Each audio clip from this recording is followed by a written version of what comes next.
Okay, here we go again.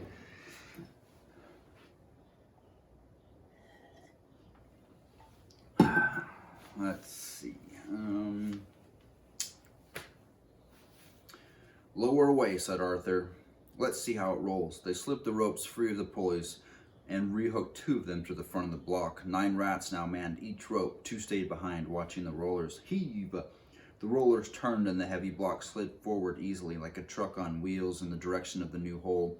When it moved off to the hindermost of the rollers, as it did every few inches, the 2 rats in the rear would quickly pick that one up and replace it under the front of the block.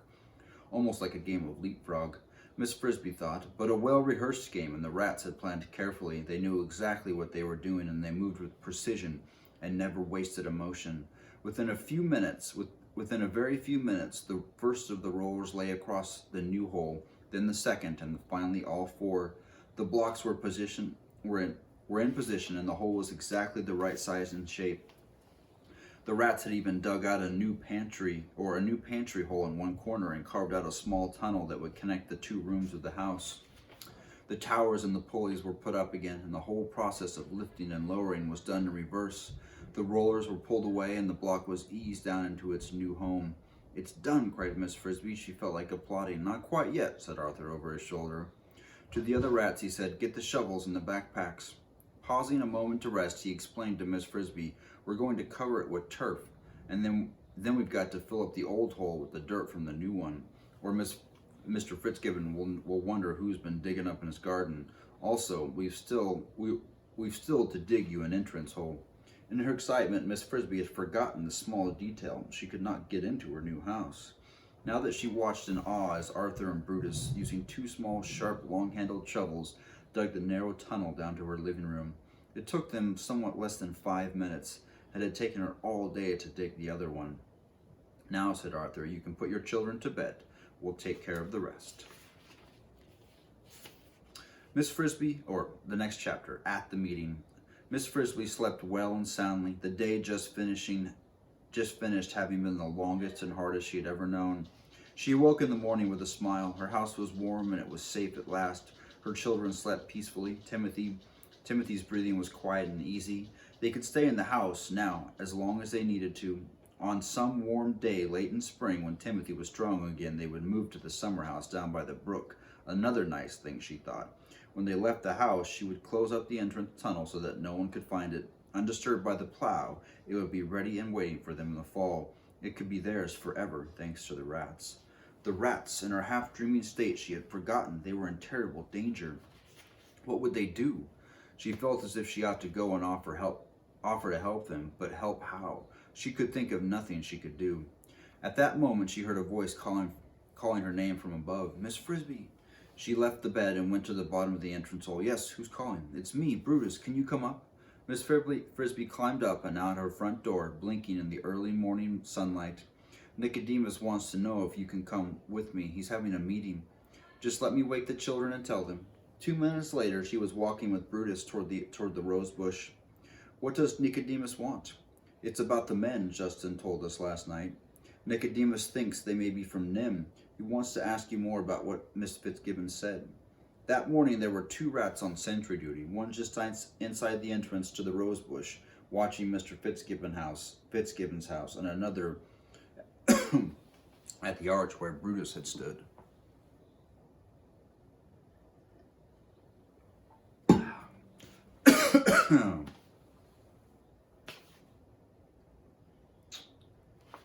Hold on a second, I gotta check something. Okay.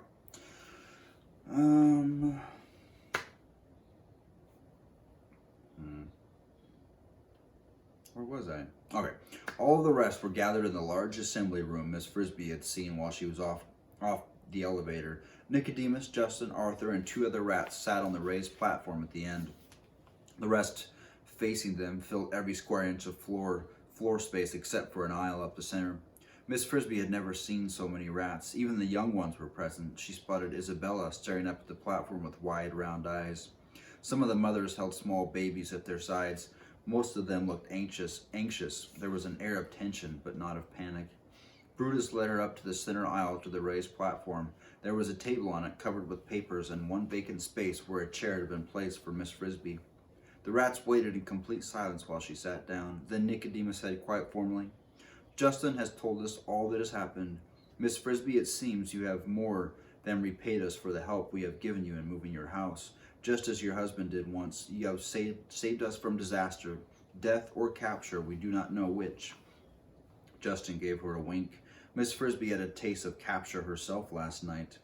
"Would you tell us, as well as you can remember it, word for word, what Mr. Fitzgibbon said about the rats, about the men who were at the store?" "As well as I can remember." Miss Frisbee's voice sounded small in the big room. "Mr. Fitzgibbon said a strange thing had happened in the hardware store, Henderson's he called it." Her memory was good, and she had listened with great care to what Mr. Fitzgibbon had said, and she was able to recall the whole conversation word for word. The rat sat quietly while she told it. Then Nicodemus went back over it, asking questions.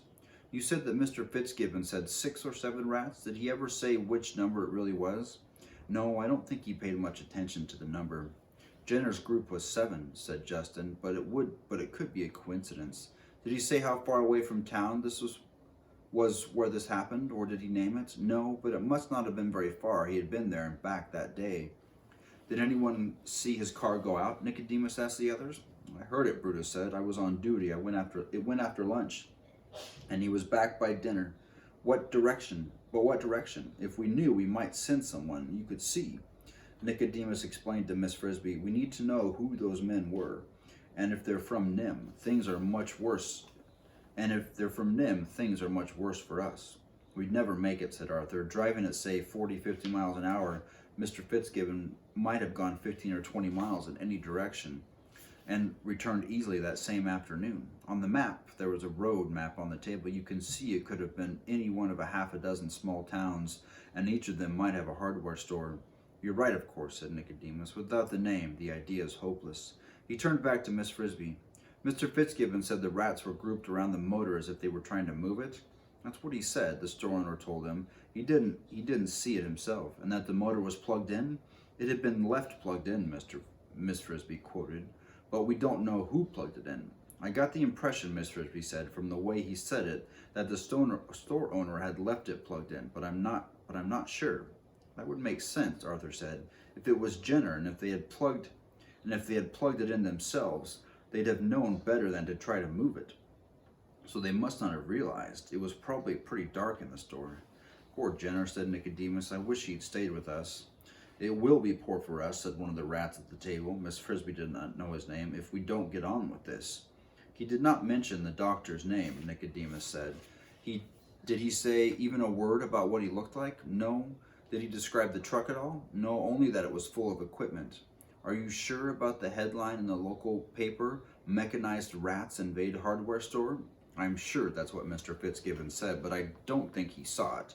He didn't say so." "In a way, that's the most puzzling thing about the whole story," Nicodemus said. "Why is that?" asked Justin. "Because the headline doesn't fit the facts.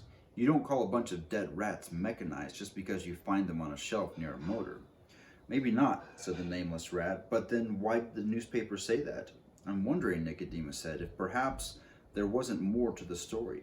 Some stronger reason to think that they were really taking the motor away, or that they knew how to use it." "Maybe some of the motors had been stolen," Justin said, "or some tools. That would make them seem mechanized." "It would," said Nicodemus, "and it would explain what the doctor meant when he said they had more checking to do in town." "They're looking for things that were missing," Arthur said, sounding suddenly worried. "They're looking for Jenner's headquarters, and if they find it—" "We're just guessing, of course," Nicodemus said, "but it's a possibility, a bad one." "I mean," Nicodemus continued, "that we have no choice. We've got to assume they're from Nim. We've got to assume that by now they may have found Jenner's headquarters, whatever cave or cavern they might be using. And," said Justin, "that now they're looking for us." "Why for us?" asked one of the rats. "Why wouldn't they think Jenner's groups are the only ones?" "They might," Nicodemus admitted, "but I don't think so. After all, they know that there were 20 of us originally. Why should there be only 7 now? And we've already known that they're coming out here, in quite a hurry at that. So if they're from Nim, obviously they are looking for us." "I think," said Arthur, "that we've got to make some plans, and quickly." "I agree," said Nicodemus. "It's a new situation and a tricky one. We won't be able to do everything we hoped. There isn't time. And somehow we have to convince the exterminators, when they come, that we aren't more of the mechanized rats they're looking for. We won't be able to move any more food to Thorn Valley, Nicodemus continued. We'll have to get along with what we've already got stored there, about an 18-month supply. If we're careful, the seeds, I believe, are already moved. Yes, said Arthur, the last load went yesterday. So with luck, we'll have our own first crop this summer and fall. We won't have time to destroy the motors or the books or the furniture as we planned. Instead, we'll move everything to the cave, and then we'll seal off all the entrances to the cave as if they had never existed. That can be done, Arthur said, but there's more. We've got to pull all the wires and lights from the tunnel. They're likely to dig it up, and the carpet. We've got to tear down the arch. Then, when that's all done, when everything is hidden in the cave, we'll fill in the stairway and elevator shaft, and we'll seal off everything except the upper storage room and the tunnels leading into the front and out the back. And when they dig, let them find that room. It's as big as an ordinary rat hole. Justin, tonight, take a group of a dozen or so. Go to the Fitzgibbons garbage can and bring back a load of the worst-smelling garbage you can find. The storage room is going to become an ordinary, typical rat hole, not in the least mechanized or civilized. Nicodemus turned to Arthur. What do you think? I think we can do it all. We won't get much sleep, though, Justin said, but there's one more thing. Won't they think it's odd, especially if they're from Nim, finding just an empty hole? Nicodemus said, I was coming to that. He sounded suddenly very tired. Tomorrow morning, as soon as it's light, the main group leaves for Thorn Valley, but some of us will have to stay behind, as Justin says. If they find just an empty hole, they'll sure to be suspicious, and they'll keep digging. So when they come with their gas trucks, they've got to find some rats here, a rear guard, I'd say, at least 10. Miss Frisbee walked slowly home, keeping to the edge of the woods, keeping out of sight. Justin had instantly volunteered for the rear guard. Brutus was second, behind him 8 more. There were 50 more waiting behind them. Enough, enough, said Nicodemus. Isabella, in tears, had run forward. I want to stay, please. She had pleaded, looking despairingly at Justin. No children, said Nicodemus, and her mother led her away, still weeping. Those 10, the 10 who had remained, did not face certain death, nor certain capture. The exterminators, they presumed, would make noise, especially if they cleared away the rose bush. The rats would be alerted, and when the men pumped the gas into the hole, the pump would also make noise. The air below would move as the gas flowed in, and when they felt that, the rats would scramble out the back exit past the sealed-off cave, emerge as noisily as possible in the blackberry bramble, indeed, to show themselves, and dash off into the woods. But won't they block the rear exit, or put a net over it? We'll give them another rear exit to block, Arthur had said cryptically, one that's easier to find. Mother, why are you so quiet? Asked Teresa. They were sitting down to dinner for the first time in their newly moved house. You seem sad. I suppose I am, Miss Frisbee said, because the rats are going away. But that's no reason. It's true. They've moved our house, and that was nice of them, but we didn't really know them. I was getting to know them pretty well. Where are they going? Cynthia asked. To a new home, a long way away. When? Tomorrow morning. Will you go to see them off? I think I will. But why are they moving? Asked Timothy. Because they want to, said Miss Frisbee. Someday soon she would tell them the whole story, but not that night. All right, the doctor. I'm going to pause. I'll be back. Another video.